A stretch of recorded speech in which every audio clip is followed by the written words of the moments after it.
Hi there guys, welcome back. If you were able to catch the first video, that is amazing. And if you're just catching this video for the first time, that is very cool too. So my name is Dr. Britton Slayton. I'm going by Dr.RainbowSequoia on here.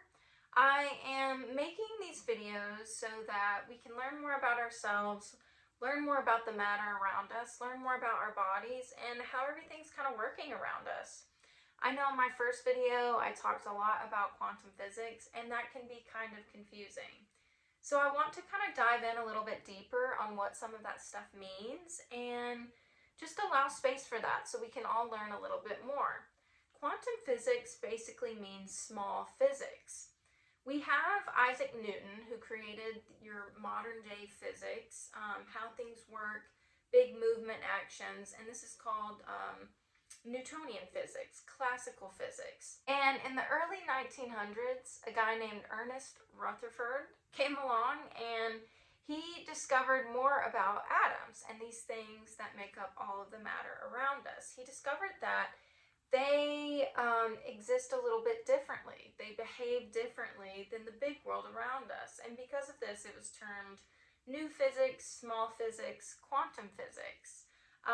Einstein was big on some of these properties and coming up with some of these new laws that dictated this small world. So it's fascinating how such a small world around us that makes up all the big things around us can behave completely differently. But once you learn more about it, it becomes a beautiful setup because we watch how the human consciousness and the human mind can have a relationship with this small world, and we can actually have a lot of control over our environment and what we expect and what we receive from the world. So this is incredibly cool. So that's a little bit on physics and its background, or quantum physics, how that kind of came about, a very short, diluted version of that. But what's really cool is we're all kind of familiar with atoms. We're taught a little bit about atoms.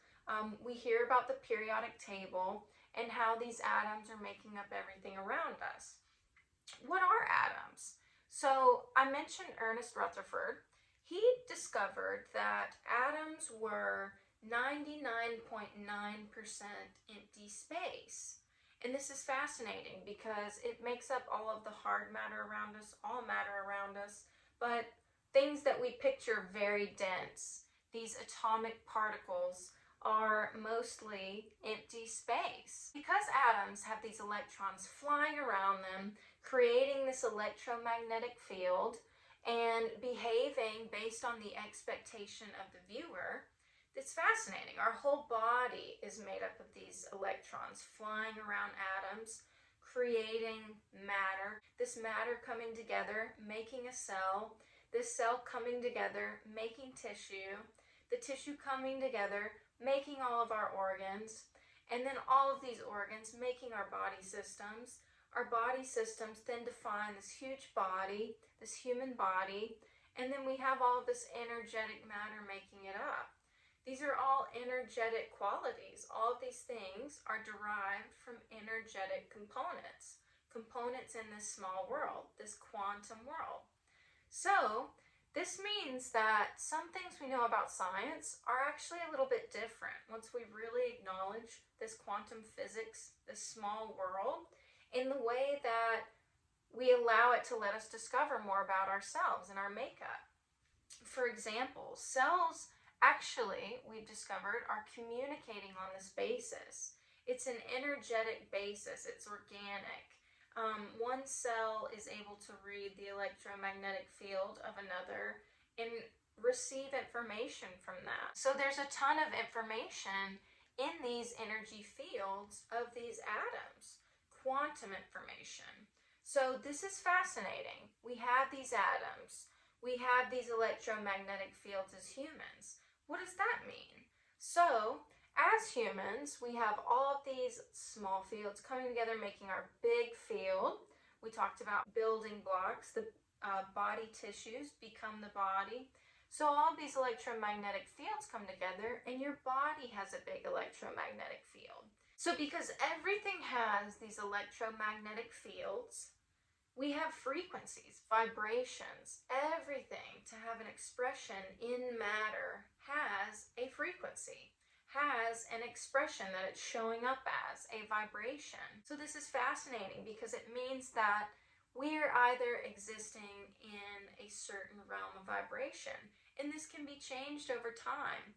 And we can pay attention to our bodies and see how we're feeling, see how we're operating, and check in and see if there are things we can do to increase the vibration of our body, to increase the vibration and frequency of our expression. They say a healthy body's EMF field can go out 6 feet. We have light, we have energy that is palpable to other people, that is farther reaching than we even think our body is going. This is so cool because it allows us to visualize our energy being from a new perspective. Is it healthy? Is it diminished a little bit? Are we holding on to energy? Are we giving out more energy than we're receiving or taking in? Are we giving back to ourselves in the way that we know we should? Or are we maybe letting ourselves fall short for other people? There's all these interesting aspects of our human energy field and how this creates our life force, our vital force that creates our health, our expression, contributes to the hormones and chemicals made in our brains and bodies. There are ways to alter this by understanding this energetic expression and working towards a more consistent, high vibrational being and existence for ourselves. So because everything in our body has an electromagnetic field, and we have an electromagnetic field, this also means that what these things create has a frequency and an expression, a way of showing up. So what does this mean? Thoughts, feelings, these also have frequencies. Vibrations can be viewed as high vibrations and low vibrations, meaning faster vibrations and slower vibrations.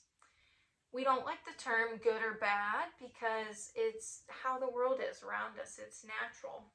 All of these things occur. But in terms of our human spirit and our human existence and expression, things do have higher vibrations and lower vibrations. Higher vibrational emotions are elevated emotions like happiness, joy, love, things that make us feel so good in our heart and in our bodies.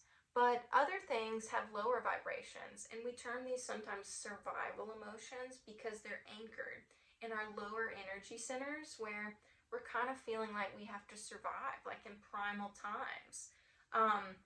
This has to do with our nervous system and how it reacts, but emotions such as fear, anger, guilt, shame, these are emotions that we do experience during our human lifetime, but we want to notice that we're not supposed to hold on to them. We're supposed to experience them, process them, and let that go. Because our bodies aren't meant to harbor these lower vibrational survival emotions. So we can analyze how our hearts are feeling, analyze the chemical expressions we're putting out through these thoughts and feelings that have frequencies and vibrations, and we can decide and process and see what we need to do to create structures in our life that provide support for feeling more high vibrational more often throughout our days. Sometimes it's not easy. Sometimes it takes practice. But your body will thank you, your energy field will thank you. And what's really cool is the more vibrant that energy field gets, the more joy that we can experience in our lives. Energy wants to exist around what it is most familiar with. So if we're feeling these lower vibrational emotions, oftentimes the world will want to give us experiences that exist in that realm, that allow us to keep experiencing that because that is what our body is living in.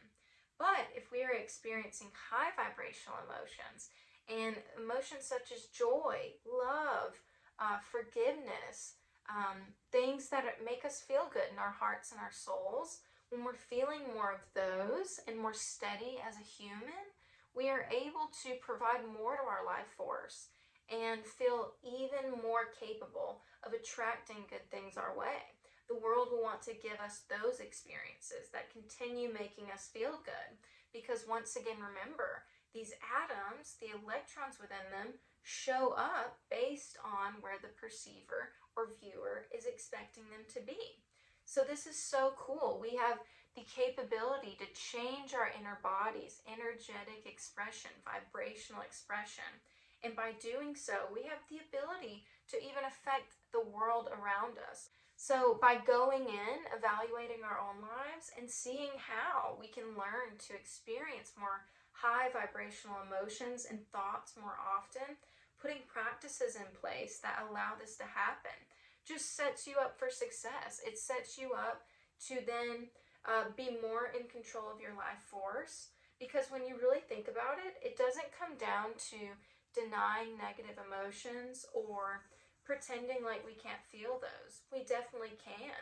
But as a human spirit with our giant energy field, we should be able to take these, integrate them, and then let them go, where then we don't allow our body to exist in a state for a prolonged period of time, feeling these negative survival emotions. Now that we've learned all of this information about quantum physics and we've learned a bit more about frequencies, we can understand how we can evaluate our body, evaluate how these things are showing up in our lives, and see, are there things that we could do to make this more high vibrational?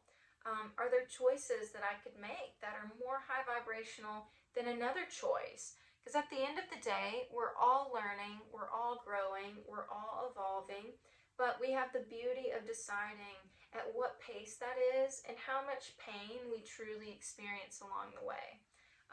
Life here is not easy, but it gives me so much comfort knowing that we have so much control over the mechanics that we have once we understand how these mechanics work. It's been an amazing journey. Thanks for letting me speak again, and I look forward to making another video soon. So I'll see you next time.